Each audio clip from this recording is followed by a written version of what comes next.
بسم الله الرحمن الرحيم.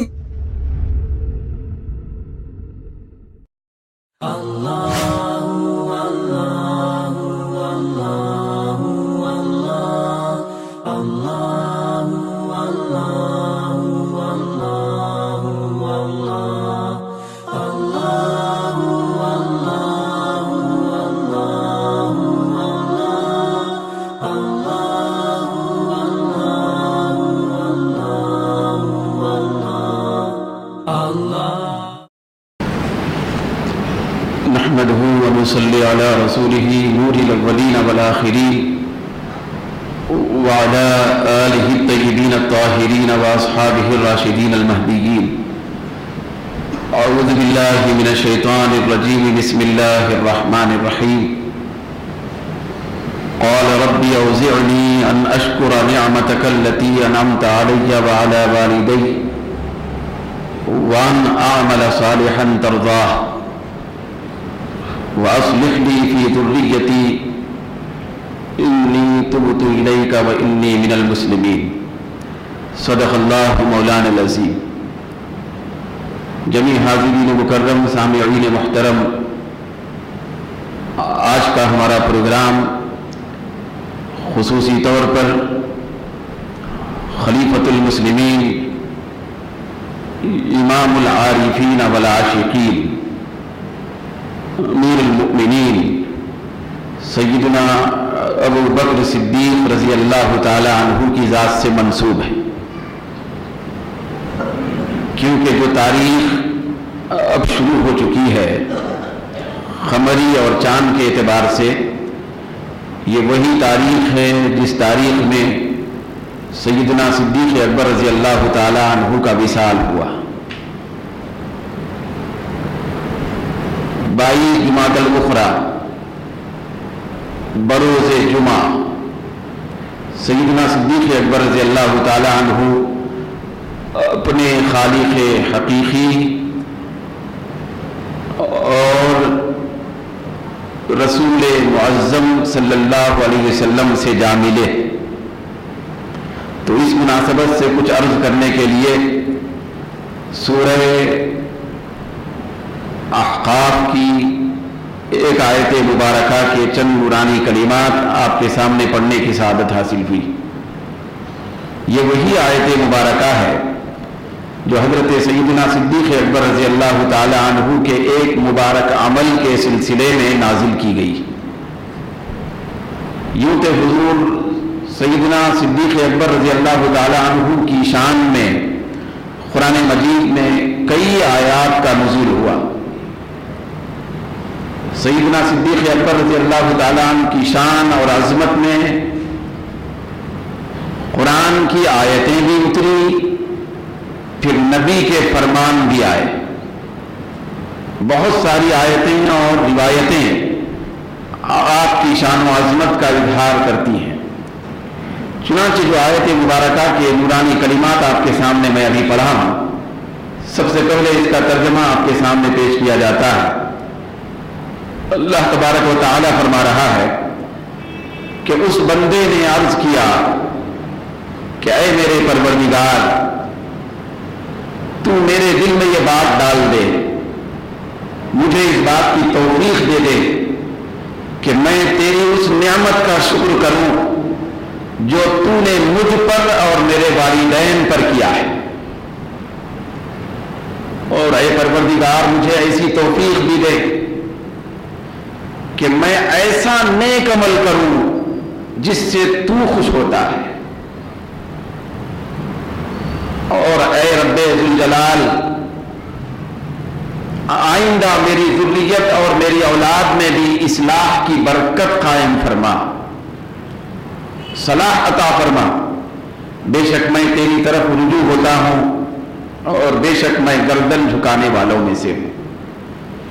یہ جو ترجمہ آپ کے سامنے رکھا گیا ان نورانی الفاظ کا، یہ دراصل حضرت سیدنا صدیق اکبر رضی اللہ تعالی عنہ کی پوری دعا ہے، جس کو اللہ تعالیٰ 26ویں پارے میں قرآن کا حصہ بنا کر قیامت تک کے لیے محفوظ فرما دیا. حضرت صدیق اکبر رضی اللہ تعالی عنہ نے دعا عرض کی کہ اے پروردگار، میرے دل کے اندر تو ایسی کیفیت ڈال دے کہ میں تیری اس نعمت کا شکر کروں جو تو نے مجھ پر میرے والدین دی۔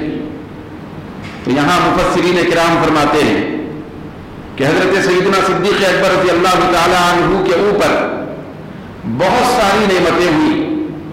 بھئی اتنی نعمتیں صدیق اکبر کی ذات پر آئیں اور ہوئی کہ جو حد و شمار سے باہر، حد و شمار سے باہر۔ حضرت صدیق اکبر رضی اللہ تعالیٰ عنہ کی ذات اقدس پر اللہ نے جو نعمت کی اتاری، وہ خلافت کی نعمت بھی ہے، بھئی امارت کی نعمت بھی ہے، سخاوت کی نعمت بھی ہے، تقوی اور خشیت کی نعمت بھی ہے، قرآن کی فہم اور تلاوت کی نعمت بھی ہے، مزاج رسول کی شناسائی کی نعمت بھی ہے، تجارت میں برکت کی نعمت بھی ہے، شجاعت اور قوت فیصلہ کی برکت کی نعمت بھی ہے۔ بے شمار نعمتیں اللہ تبارک و تعالی حضرت صدیق اکبر رضی اللہ تعالی عنہ پر اتاری، لیکن یہاں صدیق اکبر رضی اللہ تعالی عنہ جس نعمت کا شکر بجا لانا چاہتے ہیں، بطور خاص جس نعمت کا ذکر فرما رہے ہیں، وہ نعمت نہ صحابیت کی نعمت، نہ خلافت کی نعمت، نہ امارت کی نعمت، نہ محبت کی نعمت، نہ عشق کی نعمت، نہ عبادت کی نعمت، نہ سخاوت کی نعمت، نہ خوف اور خشیت کی نعمت، نہ علمیت کی نعمت، نہ تجربہ صلاحیت کی نعمت، وہ تلاوت کی برکت کی نعمت، بلکہ صرف اس نعمت کا ذکر فرما رہے ہیں کہ اے پروردگار، تو نے جو مجھے اور میرے والدین کو ایمان کی نعمت عطا کی ہے، میں اس کا شکر کرتا ہوں۔ اس سے پتا چلا کہ خلافت کی نعمت بعد میں ہے، ایمان پہلے ہے، امارت بعد میں ہے، ایمان پہلے ہے، فہم بعد میں ہے، ایمان پہلے ہے، علم بعد میں ہے، ایمان پہلے ہے، صحابیت بعد میں ہے، ایمان پہلے ہے، مصطفیٰ کی معیت بعد میں ہے، ایمان پہلے ہے۔ ایمان اس کمال نعمت کا نام ہے کہ اسی نعمت کے ذریعے سے ساری نعمتیں اللہ تعالیٰ خیرات میں عطا فرماتا ہے۔ نعمت ایمان بڑی چیز ہے۔ حضرت صدیق اکبر رضی اللہ تعالیٰ عنہ نے اس آیت مبارکہ میں نعمت ایمان کے ملنے پر اللہ کا شکر ادا کرنے کی بات کر رہے ہیں۔ بہت ساری نعمتیں ملے تھے، معلوم ہے نا آپ کو، بولنے کی ضرورت نہیں ہے کہ صدیق اکبر ہے۔ کون سی نعمت بچی ہوگی؟ صرف ایک نعمت نہیں ملی، باقی سب ملی۔ صدیق اکبر کو صرف ایک نعمت نہیں ملی، باقی سب نعمتیں ملی۔ وہ نعمت نبوت اور رسالت نہیں ملی، باقی ہر نعمت اللہ نے عطا فرمائی۔ حضرت صدیق اکبر نبیوں کے بعد سب سے بڑا مرتبہ رکھنے والی شخصیت کہ ان کے مرتبے کو پہنچنا تو دور کی بات ہے، ان کے مرتبے کو فاروق اعظم سمجھ بھی نہیں سکے۔ کون؟ حضرت فاروق اعظم۔ جتنا اللہ نے ان کو سمجھایا، سمجھ عطا ہوئی، لیکن ان کے مرتبے کو سمجھ بھی نہیں سکے۔ تو وہ مقام ہے حضرت صدیق اکبر کا، تو ہزاروں لاکھوں نعمتوں سے سرفراز کیا گیا، لیکن صدیق اکبر رضی اللہ تعالیٰ عنہ جو ذکر کرتے ہیں، شکر کرتے ہیں، شکر کی بات کر رہے ہیں، تو وہ نعمت ایمان پر۔ تو اب بولیے کہ نعمت ایمان بہت بڑی دولت ہے، بہت بڑا منصب ہے، بہت بڑی ثروت اور سرمایہ ہے۔ حضرت صدیق اکبر رضی اللہ تعالیٰ عنہ کو وہ ایمان نصیب ہوا، پھر ایمان کا وہ کمال عطا کیا گیا جس کمال کے نیچے پورے صحابہ کی جماعت کھڑی ہوئی ہے، غوث و قطب کی جماعت کھڑی ہوئی ہے۔ حضرت صدیق اکبر رضی اللہ تعالیٰ عنہ کو اللہ رب العزت نے وہ ایمان کی دولت عطا فرمائی، وہ شرف عطا فرمایا۔ بطور خاص شکر ادا کرنے کی وجہ یہ ہے کہ حضرت سیدنا ابراہیم علیہ السلام کی جو ذریت ہوئی، سیدنا ابراہیم علیہ السلام، پورے نبیوں کی جماعت میں حضرت ابراہیم علیہ السلام کی جو ذریت ہے وہ بے مثال ہے۔ وہ اس اعتبار سے کہ 4 پشت تک، 4 پیڑھی تک حضرت ابراہیم علیہ السلام سے لے کر آگے پہنچنے تک ملا کر 4 پشت تک اللہ تبارک و تعالیٰ آپ کی اولاد میں اور آپ کو نبوت سے سرفراز فرمایا۔ ذرا سوچئے، حضرت ابراہیم علیہ السلام بھی نبی، پھر ان کے بیٹے حضرت اسحاق علیہ السلام نبی، پھر ان کے بیٹے حضرت یعقوب علیہ السلام نبی، پھر ان کے بیٹے حضرت یوسف علیہ السلام نبی۔ 4 پشت تک نبوت چلی۔ یہ اعزاز ہے بہت بڑا۔ جس طرح میدان نبوت میں 4 پشت تک حضرت ابراہیم علیہ السلام کے ساتھ ان کی اولاد کے اندر نبوت چلی، اسی طرح بلا تشبیہ و تمثیل میدان صحابیت میں 4 پشت تک صدیق اکبر کی اولاد میں صحابیت چلی۔ یہ اعزاز کسی صحابی کو نہیں ملا، کسی صحابی کو نہیں ملا۔ حضرت صدیق اکبر بھی صحابی، صدیق اکبر کے والد بھی صحابی، صدیق اکبر کے بیٹے بھی صحابی، صدیق اکبر کے پوتے بھی صحابی۔ یہ اعزاز صرف صدیق اکبر کو عطا ہوا۔ تو دوستو، مطلب صحابیت کب ملتی ہے، کب صحابی بنتے ہیں؟ صحابی اس وقت بنتے ہیں جبکہ حالت ایمان میں مصطفیٰ سے ملاقات ہوئی، حضور سے ملاقات ہوئی ہو، تو وہ جب صحابیت ان کو عطا ہوتی ہے۔ اسی لیے حضرت صدیق اکبر فرما رہے ہیں، ربی اوزعنی، اے پروردگار مجھے یہ توفیق عطا فرما، ان اشکر نعمتک التی انعمت علی وعلی والدی، جو تو نے ایمان کی شکل میں مجھ پر بھی نعمت دی ہے، میرے والدین کو بھی نعمت دی ہے۔ پھر آگے اللہ آپ نے فرمایا وَأَصْلِحْ لِي فِي ذُرِّيَّتِي، میری ذریت میں بھی اصلاح کی برکت عطا فرما، نعمت ایمان سے سرفراز فرما میری ذریت کو بھی۔ حضرت صدیق اکبر پاکیزہ زبان سے، صداقت والی زبان سے، سچائی والی زبان سے، ستھری زبان سے، دودھ سے زیادہ پاکیزہ زبان سے، میٹھی زبان سے جب یہ دعا کرتے ہیں، ادھر سے دعا نکلتی ہے، ادھر سے قبولیت مل جاتی ہے۔ پروردگار عالم قبول فرما لیا دعا۔ قبول کیسے فرما لیا؟ ذرا دیکھیے کہ پورا تاریخی پس منظر ہے۔ حضرت صدیق اکبر رضی اللہ تعالیٰ عنہ کی عمر مبارک 38 سال کی ہے۔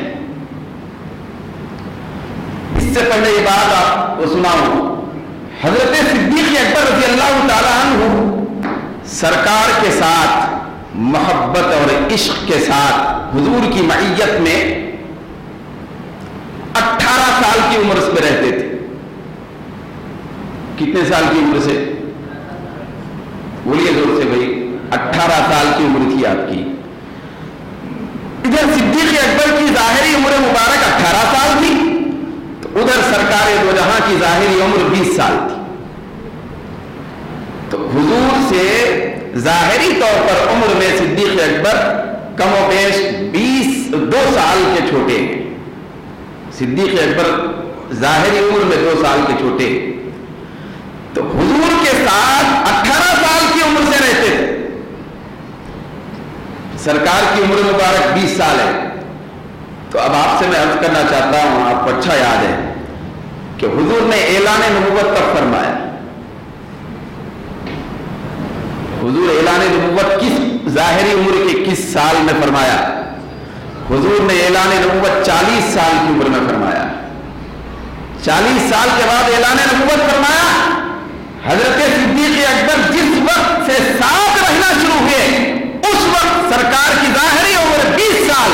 تو اس طرح اعلان نبوت سے پہلے ہی مصطفیٰ کے ساتھ عشق و محبت کی برکتیں حاصل کرتے ہوئے صدیق اکبر 20 سال کا عرصہ گزار دیے۔ اب اعلان نبوت سے پہلے ہی، بھئی ابھی اعلان نبوت نہیں ہوا، ذرا صدیق اکبر کی نگاہ دیکھیے، کیسی نگاہ ہے، کیسا دل کی صفائی ہے۔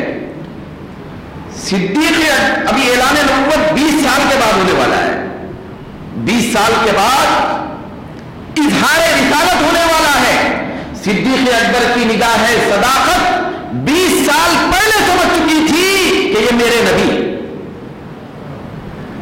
یہ میرے نبی ہونے والے. باضابطہ ابھی ایمان نہیں لائے تھے, لیکن روز و شب کے عادات و اطوار بتاتے ہیں کہ ایمان تو نہیں لائے تھے, مان سب لیے تھے, سب مان لیے تھے 20 سال پہلے. آپ بتائیے دنیا صحابیت میں کس کو یہ مقام حاصل ہے, کس کو یہ اعزاز حاصل ہے؟ 20 سال کے بعد اعلان نبوت ہونے والا ہے. 20 سال پہلے سے معیت, 20 سال پہلے سے عشق, 20 سال پہلے سے محبت, 20 سال پہلے سے رفاقت, 20 سال پہلے سے ساتھ ہے, سفر میں بھی ساتھ ہے, حضر میں بھی ساتھ. پھر اتنا ہی نہیں, حضرت صدیق اکبر کی عمر مبارک 18 سال کی ہے, تو 18 سال کی عمر سے ہی آپ ساتھ کیسے ہو گئے؟ ساتھ اس طرح ہوئے کہ روایت میں آتا ہے کہ آپ کی عمر مبارک 18 سال اور سرکار کی ظاہری عمر مبارک 20 سال. تو صدیق اکبر بڑے بہترین تاجر ہیں, پورے اہل عرب میں آپ کی تجارت کے سکے جمے ہوئے تھے. پھر آپ ہم جانتے ہیں کہ سرکار کی مبارک سنت بھی تجارت ہے, حضور بھی تجارت فرماتے تھے, کپڑوں کی تجارت. تو پہلی مرتبہ سفر میں ساتھ رہنا اس وقت نصیب ہوا حضور کے ساتھ. ابھی 20 سال کے بعد اعلان نبوت ہونے والا ہے. پہلی مرتبہ جس وقت صدیق اکبر نے ارادہ کیا تھا 18 سال کی عمر میں کہ ملک شام تجارت کے پھیلانے کے غرض سے سفر کرنا ہے, تجارتی سفر انہوں نے کرنے کا ارادہ کیا, تو اسی سال اسی سفر میں آقائے دو جہاں بھی ساتھ تھے.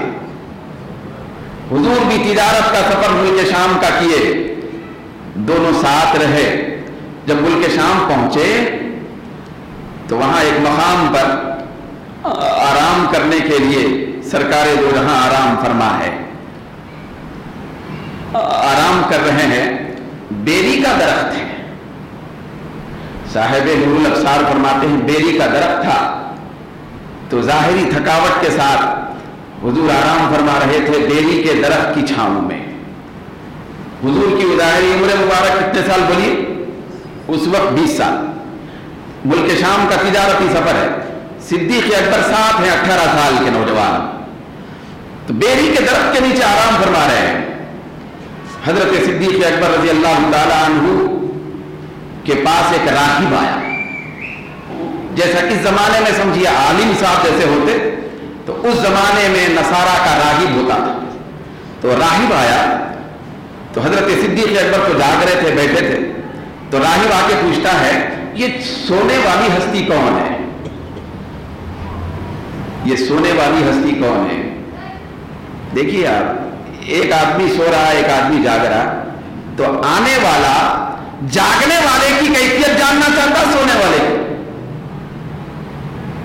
جاگنے والے کے بارے میں پوچھتا ہے تم کون ہو, یہی ہوتا. سونے والا تو سو رہا ہے, تو اس کی کیفیت پوچھ بھی سکتا, نہیں بھی پوچھ سکتا. وہ راہب آتا ہے, جاگ رہے ہیں صدیق اکبر, پوچھ رہا ہے سونے والی ہستی کے بارے میں, یہ ہستی کون ہے؟ حضرت صدیق اکبر نے کہا میرے ساتھ تجارت کے سفر میں یہ شامل ہیں, دونوں مل کے آئے ہیں. تو وہ پوچھتا ہے یہ کون ہے, نام کیا ہے؟ حضرت صدیق اکبر کہتے ہیں کہ یہ ان کا نام محمد ہے. اچھا آپ لوگ کہاں سے آئے؟ تو حضرت صدیق اکبر فرماتے ہیں مکے سے آئے. اچھا کس غرض سے آئے؟ تو کہنے لگے کہ تجارت کی غرض سے آئے. اچھا یہ از خود جا کے بیری کے درخت کے نیچے سوئے؟ تو آپ فرماتے ہیں ہاں ابھی بیٹھے تھے بیری کے درخت کے نیچے چھاؤں میں جا کے ابھی سوئے. تو اپنے ارادے سے, ہاں اپنے ارادے سے سوئے. وہ راہب کہتا ہے خدا کی قسم یہ اللہ کے نبی.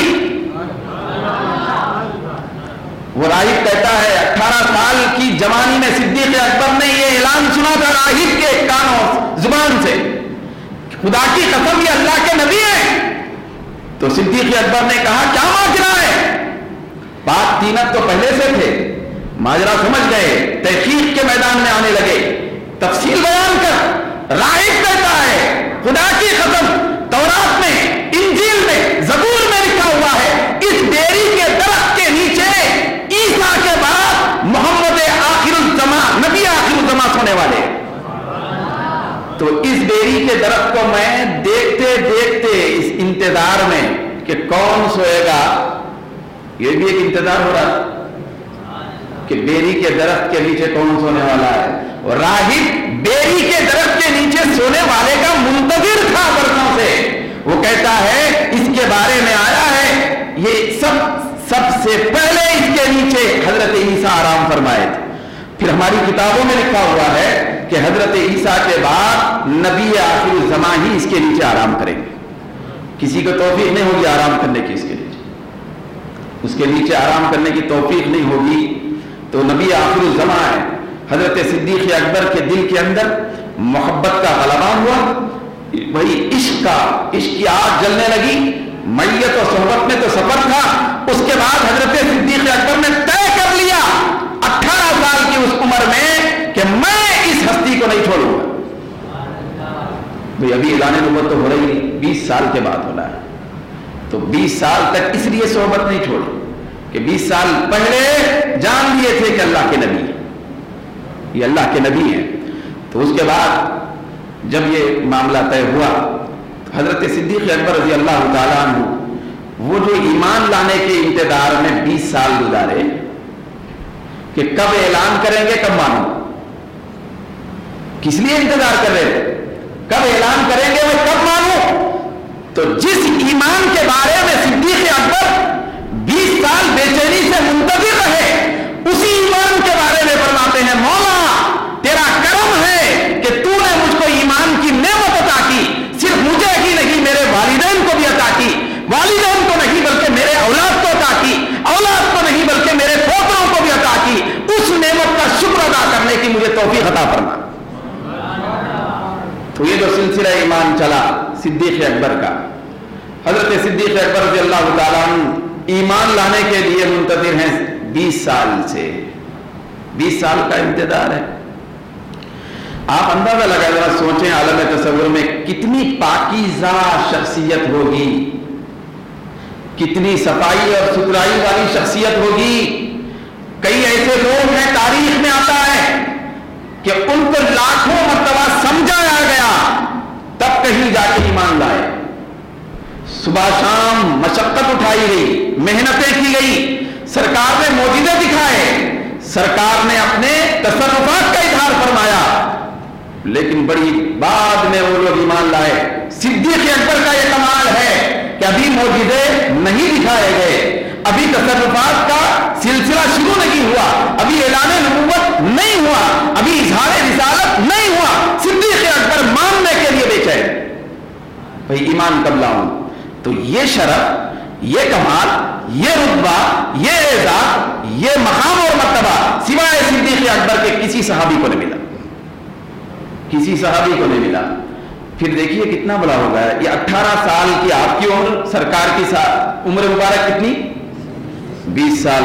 یہ پہلا ساتھ والا سفر تھا، یہاں سے ایمان کی چنگاری جل گئی، یہاں سے ایمان لانے کا ذہن بنا، یہ نعمت ایمان پانے کے لیے تیار ہو گئے۔ اب انتظار شروع ہوا، بھئی انتظار شروع ہوا، بھئی انتظار جو ہم اردو میں کہتے ہیں نا، انتظار تھا، اب انتظار کی گھڑیاں ختم ہونے والی ہیں، تو انتظار کی گھڑیاں بھی تو ختم ہوتی ہیں۔ حضرت صدیق اکبر کا ایک عجیب معاملہ اتفاق ہے، ملک شام کے اس سفر سے ایمان کے انتظار کی ابتدا ہوئی، اس پہلے سفر سے جب وہی بالکل حضرت صدیق اکبر جب 38 سال کی عمر کو پہنچے، بھئی 18 سال کی عمر میں پہلا سفر، پھر 38 سال کی عمر میں پہنچے، تو اس وقت کم و بیش 40 سال کی ظاہری عمر کو سرکار پہنچے، پھر ملک شام کا سفر ہوا۔ ذہن میں بٹھا رہے نا، یہ پوری چیزیں یاد رکھنا ہے۔ حضرت صدیق اکبر کے ایمان کی برکت اور ان کے کمال کو ہم نہیں سمجھ سکتے، ان کے ایمان کی برکت کو بیان کرنا یہی ایمان کی استقامت ہے۔ یہ ہمارے ایمان کا کمال ہے، ہمارے ایمان کا کمال ہے کہ ان کے کمال ایمان کو سنیں اور بیان کریں۔ 38 سال کی عمر ہوئی، یہ کسر کو نکال کے بات کی جا رہی ہے، 4 مہینے 6 مہینے یہ سب ہے دن کیسا نکالا جاتا نا بات چیت میں، تقریباً کا لفظ استعمال کر لوں تو 38 سال کی عمر کو جب آپ پہنچے، حضور کی عمر مبارک 40 سال ظاہری عمر مبارک، پھر صدیق اکبر رضی اللہ تعالیٰ تنے تنہا 38 سال کی عمر میں، جبکہ آقائے دو جہاں مکے میں تشریف فرما ہے، 38 سال کی عمر میں ملک شام کا تجارتی دوسرا سفر یا کوئی اور سفر تھا ہوگا، پھر ملک شام کا سفر پیش آیا، حضرت صدیق اکبر دوبارہ ملک شام تشریف لے گئے۔ وہاں جانے کے بعد تجارت کے ماحول سے گزر کر تھکاوٹ کے عالم میں صدیق اکبر پہلے سفر میں مصطفیٰ ساتھ تھے، وہاں سے ایمان کا چراغ جل گیا تھا، پھر ایمان کا انتظار ہو رہا تھا، ماننے کا انتظار ہو رہا تھا، اضطرابی کیفیت طاری ہو چکی تھی۔ دوسری مرتبہ اس کے بعد جب صدیق اکبر 38 سال کی عمر میں ملک شام کا سفر کیے تو وہاں جب پہنچے تو حضرت صدیق اکبر نے خواب دیکھا، یہ توجہ سے سنیں، خواب دیکھا، وہاں ملک شام میں خواب دیکھ رہے ہیں۔ جب تک مکے میں تھے تو خواب نہیں تھا، جب شام پہنچے تو خواب ہوا۔ خواب ہوا، خواب میں آپ نے دیکھا کہ آسمان پہ چمکنے والے چاند و سورج، چمکنے والے چاند و سورج حضرت صدیق اکبر کے گود میں آ گئے۔ اب حدیث شریف میں آتا ہے گود میں آئے چاند و سورج، جیسے ہی چاند و سورج آپ کے گود میں آئے، حضرت صدیق اکبر فرماتے ہیں عالم خواب میں جب وہ میرے گود میں آئے تو میں نے ان دونوں کو اپنے سینے سے چمٹا لیا۔ پھر آپ فرماتے ہیں صرف چمٹا لیا نہیں بلکہ اس دولت عظمیٰ کو پانے کے بعد اپنی چادر سے ان کو ڈھانپ لیا۔ ڈھانپ لیا، جیسے ہی ڈھانپا تو بالکل اچانک نیند اچھار ہو گئی، بیدار ہو گیا۔ جیسے ہی بیدار ہوا، راز فاش ہونے والا ہے، انتظار کی گھڑیاں ختم ہو رہی تھی، بھائی اضطراب کو سکون مل رہا، سکون اور چین نصیب ہونے والا تھا۔ حضرت صدیق اکبر ایک ہولناکی کے عالم میں کیسا خواب ہوا، چلو اس خواب کی تعبیر معلوم کرتے ہیں۔ تو خواب کی تعبیر معلوم کرنے کے لیے ایک راہب نصارہ کے پاس پھر گئے، ایک راہب کے پاس گئے اس زمانے کے، وہ نصارہ کا بہت بڑا راہب تھا، تورات و انجیل اور زبور کا ماہر تھا۔ اس کے پاس لوگوں کے پتہ بتانے پر گئے، اس کے پاس جا کر کہنے لگے مجھے ایک خواب ہوا ہے، تعبیر معلوم کرنا ہے۔ تو اس راہب نے کہا کیا خواب ہے؟ تو آپ پورا خواب تفصیل سے سنا دیے کہ سورج چاند آئے، اس طرح میں ڈھانپ لیا، سینے سے لگا لیا، نیند اشار ہو گئی، آپ کے پاس آ گیا، تعبیر چاہتا ہوں۔ تو راہب کہنے لگا تعبیر بعد میں بتاؤں گا، پہلے بتاؤ تم کون ہو، تم کہاں سے آئے ہو، من عین، کہاں سے آئے ہو؟ تو حضرت صدیق اکبر نے فرمایا مکے سے آیا ہوں۔ کون سے قبیلے کو؟ تو حضرت صدیق اکبر نے کہا قبیلہ بنی تیم کا۔ اچھا ٹھیک ہے، قبیلہ بنی تیم کے کس غرض سے آئے؟ بولے تجارت کی غرض سے آیا ہو۔ راہب اٹھا، پیشانی چوما اور کہنے لگا مسرت کے عالم میں مبارک ہو، تم کوئی تاجر نہیں، نبی آخر الزمان کے خلیفہ اور وزیر بننے والے ہو، تم ان کے تابع بھی ہوں گے، ایمان بھی لائیں گے، وزیر بھی بنیں گے، خلیفہ بھی بنیں گے، تم کو مبارک ہو۔ وہ مبارکباد پیش کرنے لگا۔ حضرت صدیق اکبر رضی اللہ تعالیٰ عنہ جب تجسس کی نگاہ سے اس کے اوپر دیکھ رہے تھے، وہ راہب کہنے لگا یاد رکھو اے ابو بکر، میں بھی، تم تو انتظار میں ہو، تم انتظار میں ہو، پھر اب انتظار کی گھڑیاں ختم ہونے والی ہیں۔ میں نے اپنی کتابوں میں زبور اور انجیل میں اس نبی آخر الزمان جس کو محمد امین کہا جائے گا، محمد امین کہا جائے گا، اس نبی آخر الزمان کے صفات و کمالات میں نے پڑھ لیا ہے، جس وقت سے پڑھا ہوں اسی وقت سے ایمان والا ہوں۔ ابھی اعلان نبوت نہیں ہوا تھا، وہ ایمان لا لیا۔ اس کے بعد راہب کہنے لگا کہ اس نبی کی شان یہ ہے، اس نبی کی شان یہ ہے کہ وہ اگر نہ ہوتا لولا لما خلق اللہ السماوات والارضین،